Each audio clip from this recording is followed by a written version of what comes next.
Hoje nós vamos falar sobre a dislexia. De onde que vem esse nome dislexia? O que que é? O que que ela causa?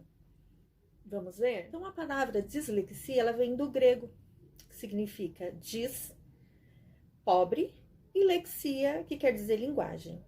Bom, a dislexia, ela é um distúrbio do funcionamento do cérebro para todo o processamento linguístico.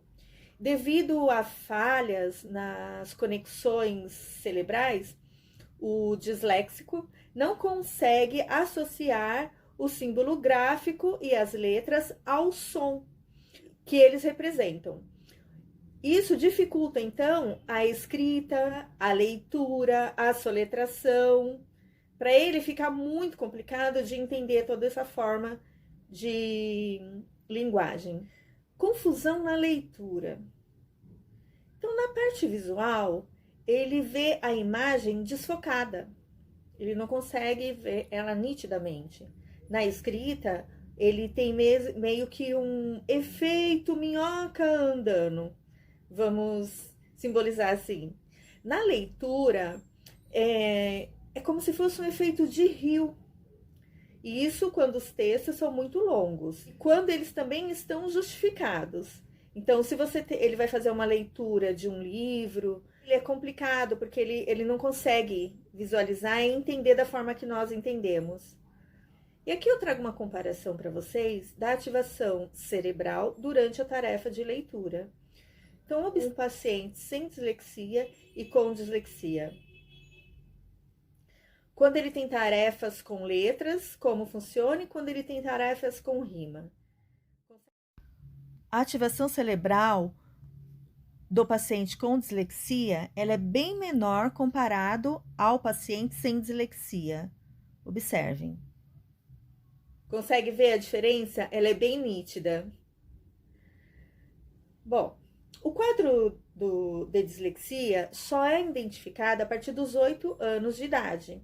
E isso com a ajuda de testes aplicados por profissionais de várias áreas.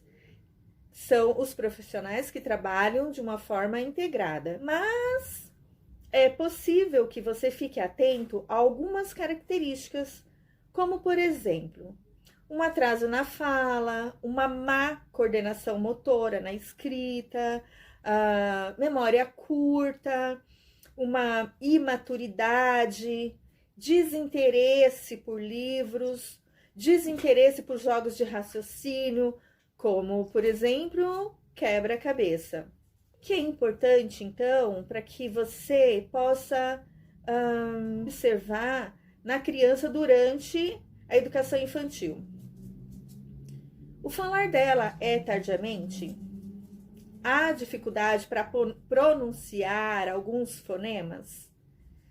Ele demora a incorporar palavras novas ao seu vocabulário? Ele tem dificuldade para rimas? Existe a dificuldade para aprender cores, formas, números e escrita do nome? Há dificuldade para seguir ordens e seguir rotinas? Há dificuldade na habilidade motora fina? Há dificuldade de contar ou recontar uma história na sequência correta? Existe a dificuldade para lembrar nomes ou símbolos? O diagnóstico da dislexia não quer dizer que o seu filho esteja condenado a não aprender. Ah, meu filho é disléxico, né? Ou meu aluno é disléxico. Ele não vai aprender nada disso. Pelo contrário, né? A Associação Brasileira de Dislexia apresentaram o distúrbio e foram altamente produtivas. Algumas até chegaram a mudar a história e nós devemos até muito a elas. Então, de quem eu estou falando? Do Charles Darwin, de Albert Einstein. Eles eram disléxicos. Até, segundo a associação, a escritora Agatha Christie, o ator Tom Cruise, a cantora Cher, pintores como Vicente Van Gogh, Pablo Picasso, também apresentavam dislexia. Só precisa de uma intervenção adequada. Com essa intervenção, com certeza ele vai obter sucesso na aprendizagem, na escrita, na leitura. Considerar produzir materiais em outros formatos, como por exemplo, áudio e vídeo. Mantenha o conteúdo curto e simples. Não exclua o dislexo no ambiente da sala de aula. Estimule o aluno a fazer todos os exercícios, parabenize-o sempre pelo esforço e pelo sucesso. Pergunte se não ficou alguma dúvida na exposição da matéria. Lembre-o de anotar datas da prova, datas de tarefas, datas de pesquisa. Mais tempo para ele durante as provas. Leia sempre com ele o enunciado em voz alta e certifique-se de que ele entendeu o que foi pedido. Uma boa saída é fazer provas orais. Eles se dão muito bem nisso. Bom, era isso que eu tinha para trazer para vocês. Tem muito mais o que falar, mas resumidamente é isso. Espero que vocês tenham gostado. Espero que tenha ajudado e auxiliado vocês, tá bom? Até a próxima. Grande beijo.